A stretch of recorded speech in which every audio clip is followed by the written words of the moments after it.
Sup flappers, so yesterday I released this video and down in the comments I got some mixed responses, to which I am glad that we were able to keep it civil and thank you all for that. Therefore, today I will dig a little bit deeper into the comparison between Venti and Zhongli, as that was the biggest contention in the previous video. However, I do want to preface this, which I did not in yesterday's video, because at this point you all are probably sick of hearing it, but here it is.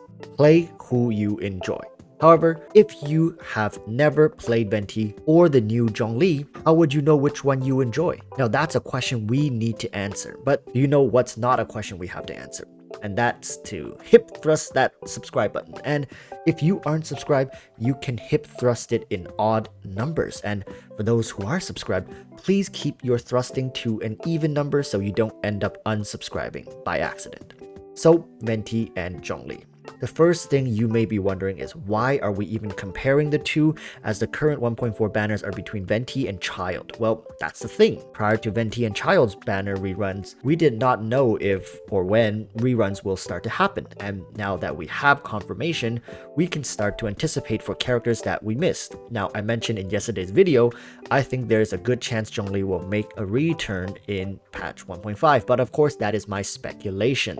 But knowing MiHoYo, they will always make you work for the units that you want and constantly pushing you towards dropping a few dollars. So decide with caution. It's best we go into things fully aware of what we are picking up and what we are choosing to miss out. Meaning, if you pick up Venti in 1.4 as a free-to-play, you have to be okay with the possibility of Zhongli's rerun in 1.5. Now, Venti is an extremely powerful unit. There are no units in the game that offers what Venti offers, so in that sense, he is irreplaceable. Venti's burst offers an amazing crowd control that also provides elemental damage amplification as well as increased energy regeneration.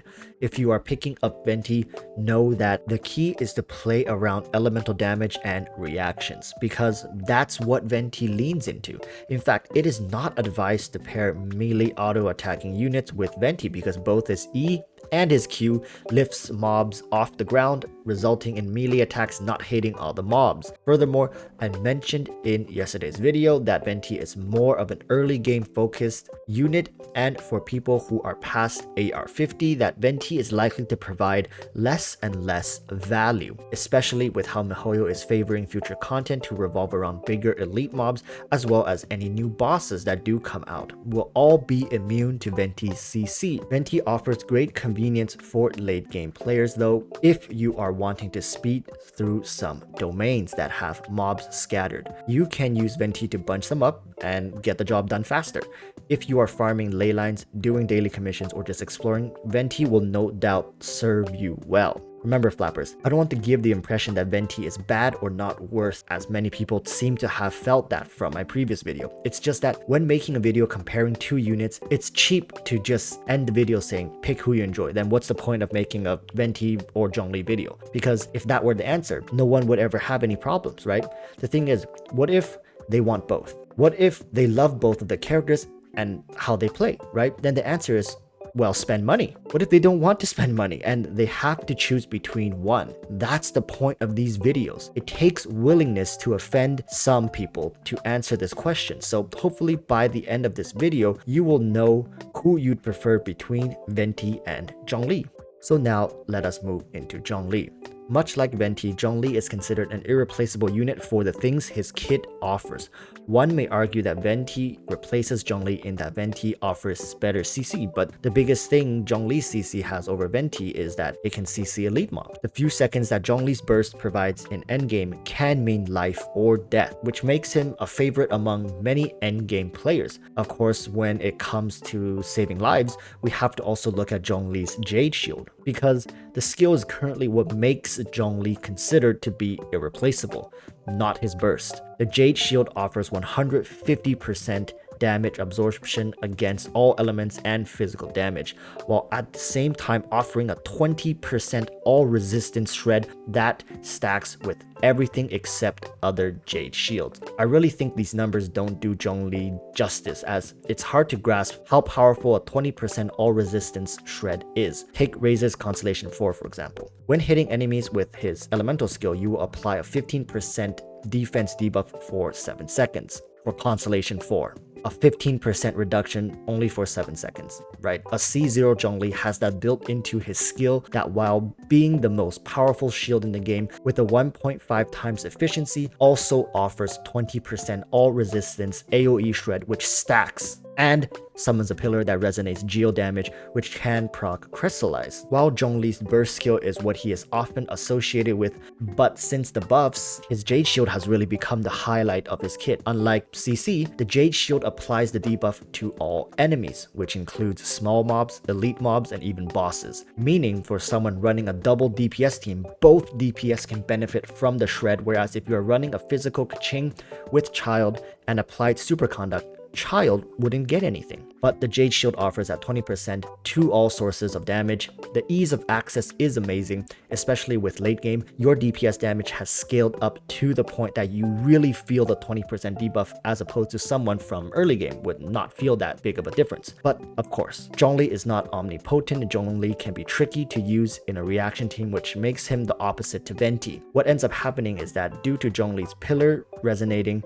you may run into situations where his pillar proc your reactions with crystallize before your main carry has a chance to. It gets annoying, especially when you are playing for huge one-shot reactions and have it messed up by his pillar. The easiest workaround is just to place the pillar away from the fight, but that's not very intuitive because sometimes you still want the pillar to deal damage. So with both characters' strength and weaknesses mentioned, I think it's time to answer the question. So if you can only pick one, which is better, Venti or Zhongli? In yesterday's video, I said if you are in the early game, meaning under AR 50, likely you will find more value in Venti. And what I mean by that is, players under AR 50 likely will not be able to fully utilize Zhongli's all resistance shred, as well as you are probably still exploring the world, constantly looking for chests and traversing different types of terrain. And Venti is amazing for that. But as you get later into the game, AR 50, AR 55, you are done with exploration. You have almost all the chests unlocked. You have all the Geoculus and Animalculus. And to be honest, you don't need Venti from a day-to-day basis anymore.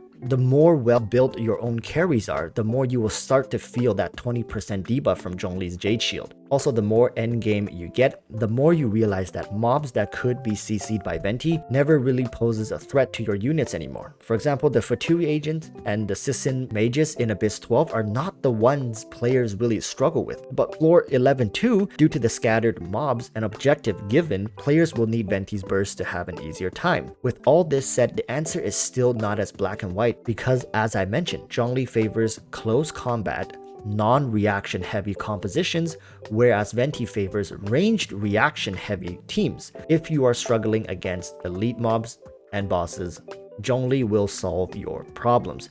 If you are finding yourself struggling to kill mobs and are often chasing them down one by one, then Venti can deal with that. But personally, I do think the game will shift in favor of Zhongli's kit. But again, that's just speculation. If you are to ask me with my knowledge, and if I were to restart an account and I had to choose between Venti or Zhongli, and I am currently at a low AR rank, I will still pick Zhongli because he is future proof. I do think he will benefit me in the long run because he's just so versatile, not only against small mobs, elite mobs, and also bosses. But that could also be chalked up to favoritism, so take that with a huge truck of salt. So with that said, I'm going to end this video. Thank you for bearing with me through it all. Remember to subscribe and leave a like if this video has helped, and join my live streams on Wednesdays and Saturdays at 7 p.m. PST. And until we meet again tomorrow, stay safe and peace.